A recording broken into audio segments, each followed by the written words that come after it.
আজ এক অবাক ঘটনা ঘটলো। আমার ভাগিন আসলো, বললো একটা গুপ্তধন খুঁজবে, তাই তার সাথে আমি রওনা দিলাম গুপ্তধনের উদ্দেশ্যে।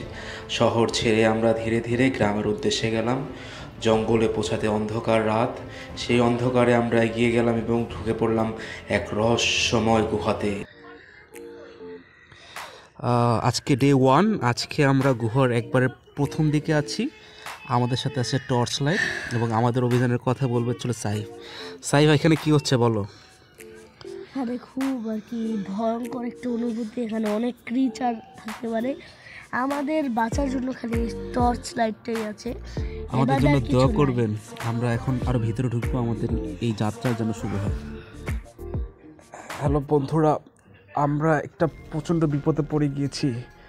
আমাদের গুপ্তধনের অভিযান, আমি জানি না, এখানে হয়তো সমাপ্ত হয়ে যেতে পারে। অনেক বড় বড় পাথরের টুকরো আমাদের উপরে এসে পড়েছে, আমরা জানি না। এই সাইফ, কি হয়েছে তোমার? সাইফ, সাইফ তুমি কোথায়? সাইফ, কি হয়েছে? আমার পায়ের উপরে অনেক বড় পাথর পড়েছে। ওকে ওকে, আমি চেষ্টা করছি। ওয়েট, আমি চেষ্টা। আমাদের কাল রাতে আমাদের সাথে এক দুর্বিষহ ঘটনা ঘটে গিয়েছে। এই বর্ণনা দিতে গিয়ে আমার শরীর কেঁপে উঠছে। আমি একটু জখমও পেয়েছি। কালকে রাতের ঘটনা হলো, কালকে রাতে সাইফকে যখন আমি পাথরটা চাপাতে গিয়েছিলাম, সাইফ আর আমি এক ভয়ানক দানবের মুখোমুখি হই। এটা পার্থিব কোনো জগতের দানব নয়, নিশ্চিত অন্ধকার গুহায় থাকা এক পিশাচ জাতীয় কোনো এক জিনিস। আমার ভয় হচ্ছে, মনে হয় আমরা এই যাত্রায় বেঁচে ফিরবো না। সাইফ, পলক মামা, আশা হারিও না, আমরা এই যাত্রায় বেঁচেই ফিরবো।